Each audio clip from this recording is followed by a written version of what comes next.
Olá, alunos do sexto ano, tudo bem com vocês? Sejam bem-vindos aí a mais uma videoaula de ciências. E na aula de hoje nós vamos dar aí continuidade à matéria que é a organização celular. Desde já eu peço que vocês peguem o livro didático de vocês e me acompanhem lá na página 6. Ok, galerinha?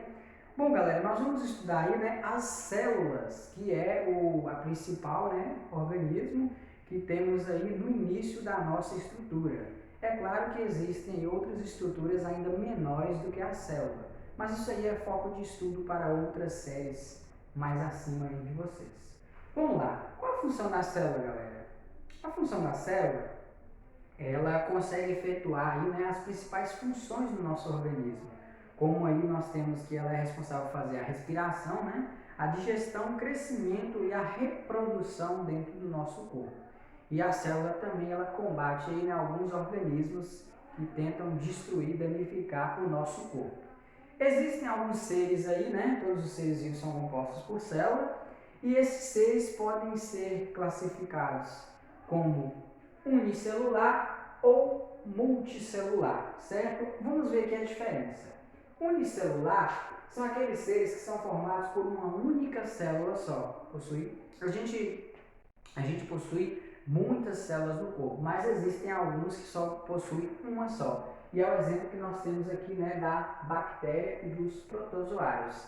Eles são formados por uma única célula, ok? Continuando aí, né, nós temos os seres multicelulares. O que são esses seres multicelulares? São seres que apresentam várias células na sua composição, que é o nosso caso. E aí nós podemos destacar os animais, as plantas e alguns fungos. Por isso que eu coloquei esse asterisco aqui, porque alguns fungos também são unicelular, ok? E aí na imagem, né, na página 6, nós temos três imagens aí que você pode ver, né? Você vê aí na imagem A uma ameba, na letra B uma célula vegetal e na outra um embrião humano, no qual a ameba, né, é um organismo de uma só célula, ou seja, isso aí é uma única célula. O caso aí do embrião e da célula vegetal apresentam muitas células. Então, portanto, a imagem B e a C são seres multicelulares, galera. Vamos lá.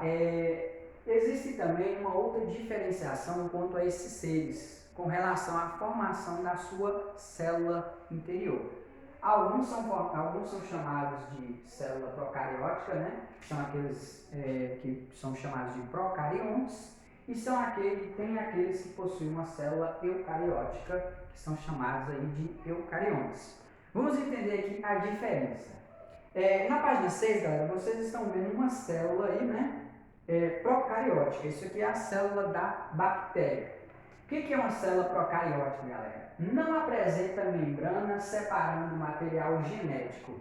Tá vendo aqui, galera, que na imagem de vocês na página 6, vocês têm aqui o nome DNA, parede celular e membrana plasmática. O DNA é todo solto dentro da célula procariótica, ou seja, não tem nada aí, né, que separe esse DNA do restante da célula. Ou seja, é um DNA que está solto aí, né? Vamos então aí, né, esqueci de falar com vocês, os seres procariontes são as bactérias. Toda bactéria ela é procarionte. E aí nós temos então os seres eucariontes, né? Qual é a diferença? Olha só, apresenta material genético isolado do citoplasma. Olha só, isolado aí, né, do citoplasma. Na página 7, vocês têm aí a estrutura de uma célula eucariótica. E você pode perceber aqui que você tem um núcleo, né, uma estruturazinha separada dentro as outras organelas, que são essas outras que estão espalhadas. E aqui também a gente tem um citoplasma, né? Essa região aqui que dá o volume para a célula, ok? Agora o principal foco de estudo da gente, galera, é a célula eucariótica, que nós vamos ver aqui as estruturas que tem uma célula eucariótica. A estrutura de uma célula eucariótica, galera, apresenta membrana plasmática, núcleo e citoplasma. O que é essa membrana plasmática, galera? Vocês vão ter que olhar aqui, né, na imagem da página 7 e vão observar os nomes aí, ok? Primeiro eu vou falar sobre a membrana plasmática. O que é essa membrana plasmática? Ela é como se fosse a parede de uma casa, ou seja, ela delimita, né, o interior do lado externo. Você pode ver aqui, né, tem uma setinha apontando, mostrando o nome membrana plasmática. Ela que separa todo o material que está lá dentro da célula para os outros materiais que estão fora aí, né, dessa célula. O que é o núcleo, galera? O núcleo é essa bola aqui que vocês podem estar observando aí, né, na página 7, essa estruturazinha que está aí no meio da célula.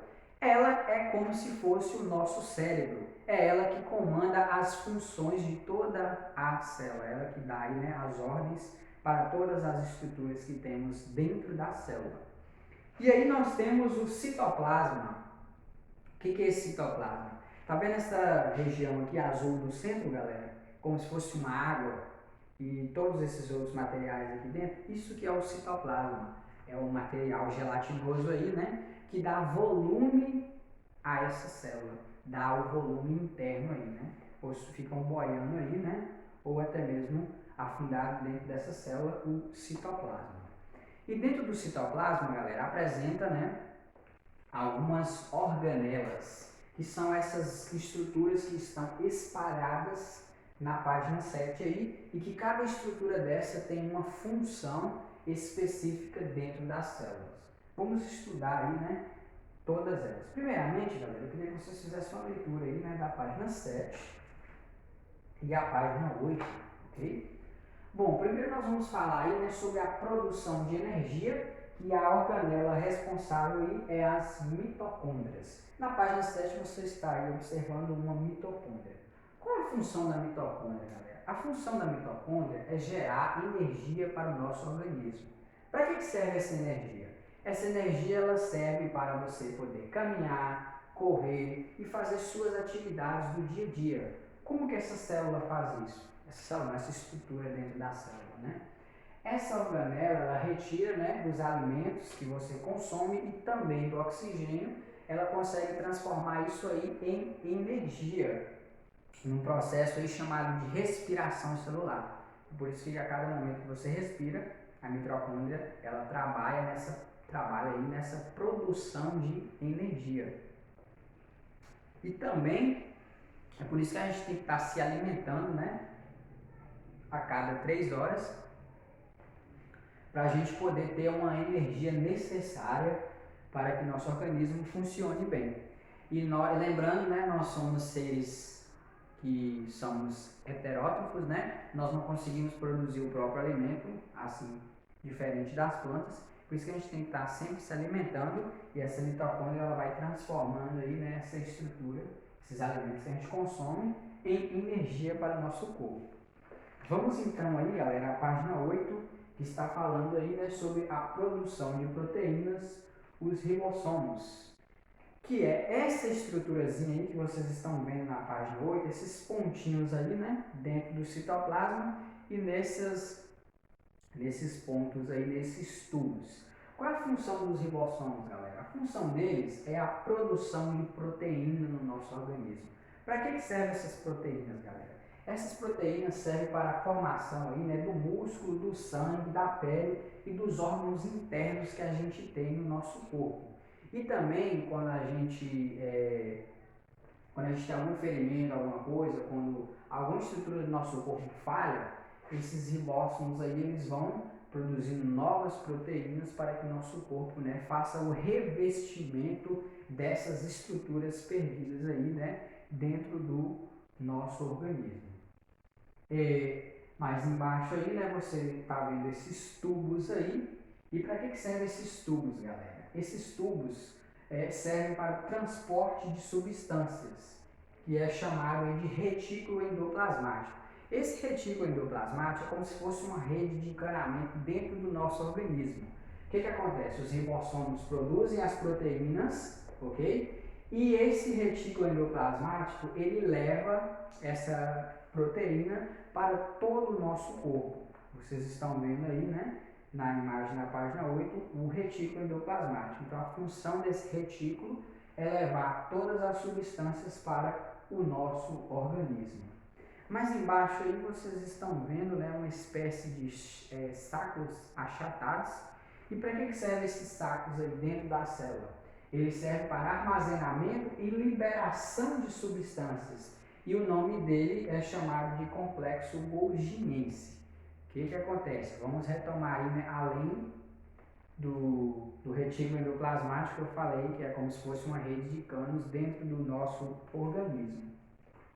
Os ribossomos lá vai produzir as proteínas, vai produzir em excesso, e esse excesso vai ficar armazenado nesse complexo, ok? Vai ficar armazenado.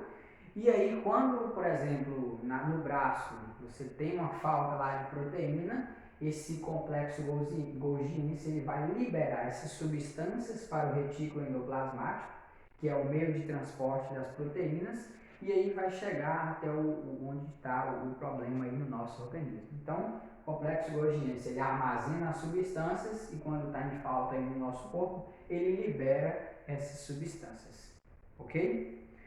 Chegando no final aí nós temos, né, os lisossomos, que a função dele é a digestão na célula. Assim como nós, a célula também ela se alimenta, ou seja,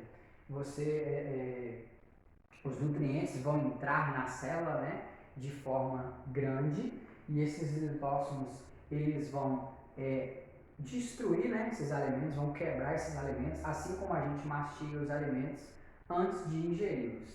Entendeu? Então ele vai facilitar aí, né, na digestão da célula, ele vai triturar esses alimentos e aí ele vai conseguir, a célula vai conseguir absorver esses nutrientes. Outra função aí dos lisossomos é como se fosse um faxineiro. Aquelas células, aquelas partes que a célula danifica, né, aquelas partes da célula, os lisósomos servem como um faxineiro daí. Ele também elimina essas partes que não servem mais, que estão dentro da nossa célula, ok? Vocês podem ver aí na estrutura lisósoma, é como se fosse uma esferinha que tritura esses alimentos e depois elimina esses resíduos.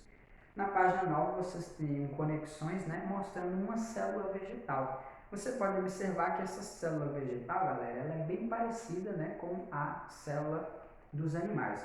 O que muda aí é que a célula vegetal ela vai ter um composto extra aí, né, chamado de cloroplastos e também aí vacuolos.